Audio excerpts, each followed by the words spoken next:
I'm not sure why she came to this decision, but after my grandmother passed, I was surprised to find out she left me her farmhouse, the vast farmland surrounding it, and a large sum of money. I always figured the property would go to my parents, but I wasn't complaining. I always loved going to grandma's as a kid. The house was 2 stories, white with a wraparound porch, and really more space than I'd ever need. But after getting my affairs in order, I moved in, eager to feel the same warm and happy feelings that I'd always felt when spending summers there. Honestly, things have been hard for me, even before my grandmother's death. A failed relationship was the major thing. I'd been with the same guy nearly 5 years, only to find out he was cheating with a coworker. And my grandmother passing was just the cherry on top of the shit cake that was my life. The change was more than welcomed. On a Sunday, my Siberian husky, Tilly, and I loaded up and headed to what would be our new home. The ride there was a little over an hour, and when we arrived, Grandma's neighbors were there. They lived about 2 miles up the road from Grandma, but they'd been her groundskeepers for a long time. The Johnsons were a small family of 3, Mr. Johnson and Mrs. Johnson, who insisted I call them Tim and Susan, and their 17-year-old son Lucas.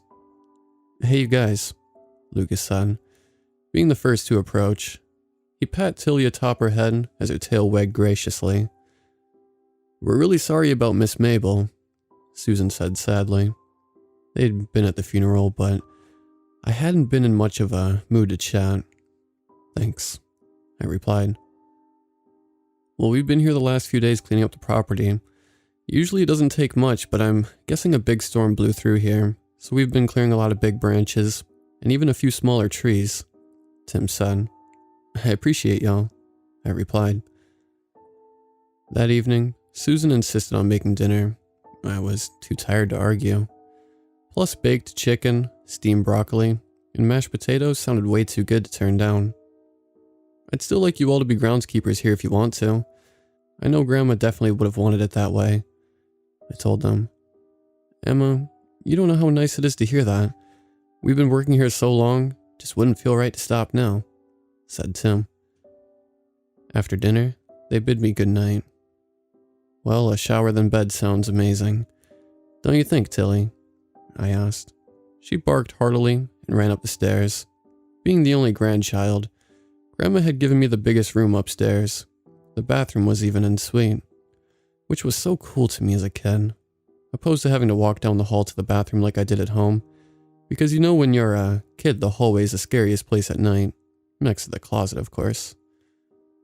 I undressed while the water was warming up. Tilly made herself comfortable on the floor. She was never far from me, and truly my best friend. I got in and got about halfway through my shower when Tilly started growling. I peeked out of the shower curtain. "What's wrong, girl?" I asked. She was fixed on the small window above the toilet.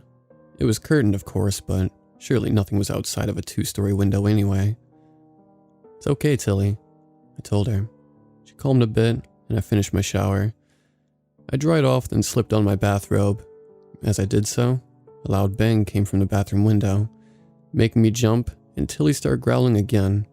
Cautiously, I made my way to the window and looked behind the curtain. It was too dark to really see much, but from what I could tell, nothing was out there. "It's alright, Tilly. Let's go to bed," I said. I changed into my PJs and got in bed. Tilly quickly took her place beside me, and before long I was out. I woke with a start in the morning, forgetting where I was upon waking. Tilly whined next to me. "Okay, girl, let's go," I said, dragging myself from the bed. I let Tilly out to use the bathroom, then made my way to the kitchen. "Right, no groceries," I mumbled to myself. Susan had brought the food from home that she made, so I'd be needing to go to the grocery store. I began making a list when Tilly scratched at the door. "Want to go for a ride?" I asked Tilly. She barked happily.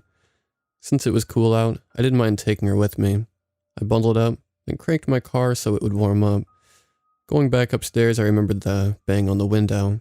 I had to go brush my teeth and hair anyway, so I decided I'd inspect the window before leaving. When I pulled the curtain up, I was surprised to see a large, bloody circle. "What the hell?" I whispered to myself. After I finished getting ready, Tilly and I went outside to inspect things. I was wondering what had hit the window. There was a dead raven on the ground. So that's what hit the window. I said mostly to myself, but I won't deny having convos with Tilly in the least.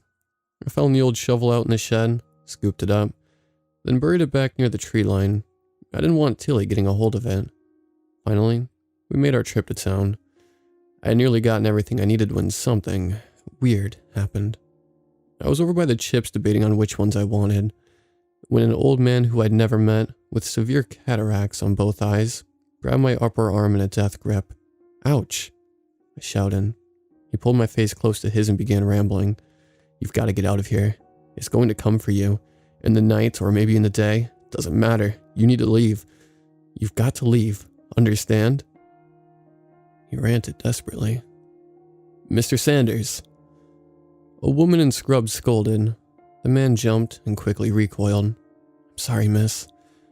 I turned my back for one moment to grab him some cheese, and when I had turned around, he was gone. I don't know how he got across the store so quickly. She said. It's all right, I said, rubbing my arm. I had all but forgotten the chips and quickly paid, then went home. I tried to play it off to him being elderly and possibly demented, but something about the desperation in his voice unsettled me. When I got back, it was still early, so I shakily made myself some breakfast. My coffee cup shook in my hand as bacon sizzled in the background. A knock on my front sent my cup falling to the ground. I jumped so hard it just left my hand. Shit, Emma, get it together, I said angrily to myself. I grabbed the cup up and quickly threw a dish towel over the mess before going to the door. Hey, Emma, Lucas beamed. Hey, come on in, I said. I cleaned up my mess quickly. Is this a bad time? Lucas asked. No, not at all. I just made a little mess right before you came in. Would you like some breakfast? I asked. Yeah, please, he said. What you been up to this morning, Lucas? I asked. I was clearing the trails this morning for you, he said with a mouthful of food. Oh, I'd almost forgotten about those, I said. Yeah, Dad said you always loved them when you stayed during the summer, but we hadn't bothered clearing them in a long time since Miss Mabel wasn't able to walk them anyway, he said. Well, thanks for that. Now Tilly and I can go for walks out there, I said between bites of bacon. Yeah, no problem. I'd better get going. I've got some schoolwork I need to get done today, and Mom isn't going to be happy with me if I don't do it. See you later, Emma, he said while heading out the door. Lucas was homeschooled. His mom stayed at home, and his dad worked at a factory. I think they made car parts. The rest of the day, Tilly and I relaxed. I'd bought a newspaper to skim through the help wanted ads. I didn't particularly need a job immediately, but I figured it wouldn't hurt to apply. It would get me out of the house. I decided on applying to the librarian position first. It was a small town, with a small library that was open 5 days a week. It was perfect. The next morning I went to apply and got the job on the spot. Mr. Dexter was the head librarian, but he needed help. He wanted me to begin training immediately. I quickly called Susan and asked that she or Lucas let Tilly out a few times a day, until I had time to put in a doggy door for her.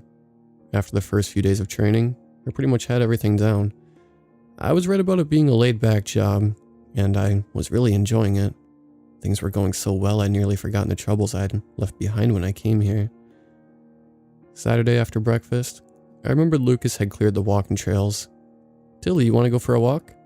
I called. She'd gone to lay in another room. I heard her coming to find me quickly. She wagged her tail excitedly. I'll take that as a yes, I said while rubbing her ears. She waited patiently as I slipped on my boots, coat, hat, and gloves. Then I snapped on her collar and leash. Let's go, I told her as I opened the door. The air was crisp and fresh as we made our way to the woods. It was a cloudy day, but luckily no rain. When we started the trail, I noticed things were unusually quiet in the woods. Most of the time you could hear birds chirping all around, and maybe some squirrels jumping around. But today, there was complete silence aside from the boots crunching fallen leaves. It was unsettling in a way, but I brushed it off. I'd been out here a million times. Today would be no different than the others. Tilly and I walked for what seemed like the longest time before I realized the trail wasn't looping around like it used to. Instead, I ended up in a small area surrounded by dense trees. With a well directly in the middle, something about the whole area felt undeniably wrong. Tilly began to whine. I agree. Let's go home, girl, I said, turning quickly. We began walking back the way we'd came, and I could hear the incessant flapping of what sounded to be abnormally large wings. We broke into a jog as a great shadow kept looming overhead. When we broke through the tree line, my heart was pounding. When we reached the shed, an unnatural screeching broke out from behind. I dared to turn around. Seeing what I saw, now I wish I hadn't. There stood a raven, the size of a bulky grown man. As it continued to shriek, its wings disappeared, and its feathers molted until there stood a grayish-black something. It had the form of a man, but with longer appendages. It had beady, black eyes like a bird, and it had several jagged teeth that it bared at me. I couldn't move. I couldn't hardly breathe. The only thing that snapped me out of it was Tilly pulling furiously at her leash. We ran back to the house. When we rounded the corner, I ran square into Tim. At first I didn't realize it was him and began flailing wildly. "Whoa, Emma, it's me, it's Tim," he shouted. He grabbed both my arms, steadying me. "Are you alright?" he asked. I saw, I said, trailing off. What had I seen? I couldn't tell him. He'd think I was crazy, which he likely already thought I was, seeing how I swung on him like I did. "Was someone out in the woods?" he asked. I think so," I muttered. "Look, you and Tilly go inside and lock the door. I'll check it out," he said. "No," I shouted quickly. He looked at me strangely. "I mean, I can't send you out there. If something happens, Susan and Lucas," was all I could get out. "Well, alright, but I'll come in with you until you've calmed down a bit. Is that alright?" he asked. I nodded.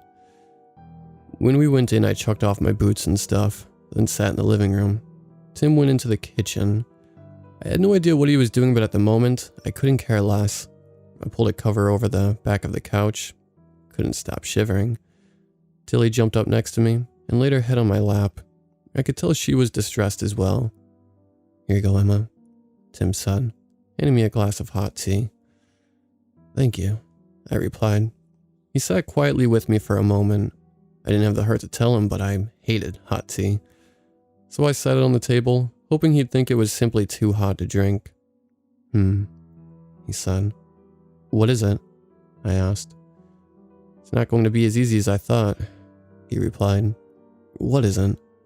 I asked. Nothing, he replied, seemingly deep in thought. He was giving me a weird vibe and I'd already dealt with enough for one day, so I told him, "Thanks for staying with me, but I'm alright now, so you can get back to whatever you were doing out there if you want." "Of course, I'll just be out in the barn mending a few things if you need me," he replied, with a smile that didn't reach his eyes. Suddenly my new home felt very scary, and my help was getting there. Something about how dead Tim's eyes looked when he spoke to me didn't sit well with me. I should have left that very day, but part of me didn't believe what I'd seen with my own eyes. I tried to rationalize things, then I ignored it. Put it to the back of my mind. I went to work, came home, went to the store, repeat. I told Lucas he could stop clearing the trails because Tilly and I would no longer be using them. For a month and a half, things were completely normal. I'd nearly forgotten the beastly thing I'd seen in my backyard, when one night, when I went to make sure I'd locked the front door, there it was on my front porch. I screamed out in terror, and then it spoke to me. "Let me in, Emma," it said in a raspy voice. "No, go away," I shouted hysterically. Then it vanished. Right then I decided Tilly and I would be leaving in the morning. I was too afraid to go outside in the dark. Living in Grandma's house wasn't worth dealing with whatever the hell this was. I could hardly sleep that night. I kept hearing that thing flying around the house. Tilly sat by me, protectively, but trembled while doing so. "Lay down, Tilly girl. It's going to be okay," I told her. She nuzzled in close to me, and finally I dozed off. I woke up in Grandma's attic. She was there, along with the Johnsons. They had on black hooded robes and were sitting in some sort of candlelit circle. They didn't seem to notice me. I'm dreaming, I thought. When I saw Grandma's face, she wasn't herself. She had the same beady eyes that creature had, and when she spoke, it was with its voice. Mabel agrees. Her time with us is passing. Her vessel is becoming too weak to hold me. It said, I'll be glad to serve you, Master, Tim said, bowing deeply. No, it said harshly. You know as well as I that it must be someone with Mabel's bloodline. It continued. What will we do, my lord? After her oldest passing, here you get son refused and vowed to never return, said Susan. Yes, Mabel has offered her granddaughter instead. She's young. She will be perfect, it said. But how do you know she will allow you in? Tim asked. I don't, but if she doesn't, and you are willing, we can very well try with you instead, my child, it said. Tim beamed. That should not excite you, Timothy. Your motives are filled with greed as is. It may not even work. It may kill you, he said. Indeed, but I will have died for a worthy cause, Tim replied. You just want the power, it spat. Well, who wouldn't, Master? Tim asked. Many would not. As you know, this entire town worships me, Raven Marcus. But do you see them offering themselves? It asked. I suppose not, Master, Tim replied. Exactly. Not every body can contain me. Mabel is from a distinct bloodline. Most everyone in her family has carried me at some point. If her son had any sense of pride, he would do it. But now we can only hope young Emma will do her duty, it said. Then, wearing my grandma's skin, it turned to me and asked, Will you, Emma? I woke drenched in cold sweat. I jumped out of bed and began packing immediately. I didn't have many belongings, thankfully. Most things were already here, but I wanted nothing from this place. I took my clothes and all of Tilly's things and shoved them into 3 duffel bags.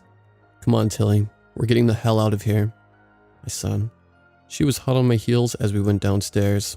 I threw on my shoes and jacket, then got my keys and Tilly's leash and collar. I didn't bother putting those on, but just told Tilly to load up. I let her in the car and cranked it. She sat while I shoved the bags in the trunk. I slammed it shut and was met with Tim's face on the other side. Shit, I shouted, nearly jumping out of my own skin.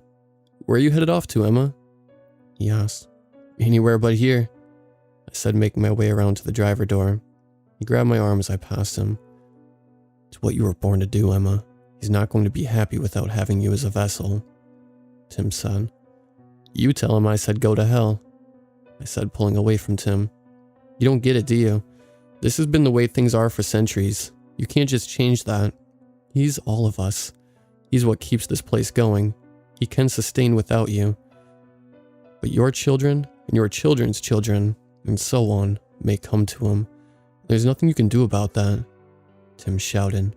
He looked crazed. I could simply not have children. Did you and your Raven Marcus ever think about that? I could give 2 shits about this place. I want no part of it. I told him before getting in my car and locking the doors. I slipped my seatbelt on and drove off. At first, I didn't even know where I was going, but I ended up at my parents' house. My dad was outside raking some leaves. Why didn't you tell me? I asked before he could get a word out. Well, it's good to see you too, Emma Bear, he said with a laugh. Sorry, it's been a stressful couple of months, I said. You mean because of that idiot that cheated? He started. No, Dad, because of Raven Marcus, I said hysterically. He suddenly became very serious. Emma, how do you know about that? He asked. Did you not get my messages about me moving into Grandma's house? I asked. We went inside, and it had turned out that somehow neither he nor my mom had received any of my messages about Grandma leaving her house to me. Sweetie, I promise. Had I known, I would have never let you go there, my dad said. I assume that's why he'd never gotten the messages. After that, he explained to me that centuries ago, when the town Grandma lived in was founded, one of our ancestors had found the well on the property, and that from the will came this beast that called itself Raven Marcus. He promised our ancestors all of the prosperity and longevity he could ever hope for in exchange for a lifelong vessel. Most children in the family were taught about this from an early age and accepted their role in it all. My dad had an older brother that was supposed to take Grandma's place, then his children would, but he died at a young age. Dad was next in line, but he refused. The thing is demonic or something. It's not good at all, and it freaked me the hell out. I wouldn't do it, nor would I make you do it, but apparently, it had its own way of trying, my dad told me. It was terrible, but everything all made sense now. After figuring it all out, I tried to get my life together. I bought a house next door to my parents with the money I'd inherited, and then donated the rest. Really, it felt wrong to spend any of it, but I had to have somewhere to live now. I got a job at a telecommunications center and sat taking calls all day. It was boring, but it made money and had insurance. For years and years I begged to get my tubes tied. I wasn't having sex, but just the thought of having a child scared me shitless. I was only 22 at the time of this whole ordeal, so it was a hard no. As fate would have it though, a large tumor called for a complete hysterectomy at 25. Now I'm in my early 50s. Tilly has long passed. I just haven't had the heart to get another dog. She was my best girl. My parents are going on in years, but still doing pretty well. From time to time, I'll have the dream again. The one where that thing begs me to come back, to let it in. I won't do it. From what I can tell, it's wearing Tim, just like he wanted, but really, Tim is dead. Without the beast, Tim's body wouldn't survive alone. And really at this point, neither would he. Living within a vessel not made for him has significantly weakened Raven Marcus. Many nights I lay awake thinking about how alone I am, and after my parents pass, how even more alone I will truly be. The only comfort I have is that, with my death, Raven Marcus will no longer be. That's what gets me through. That's what brings me peace.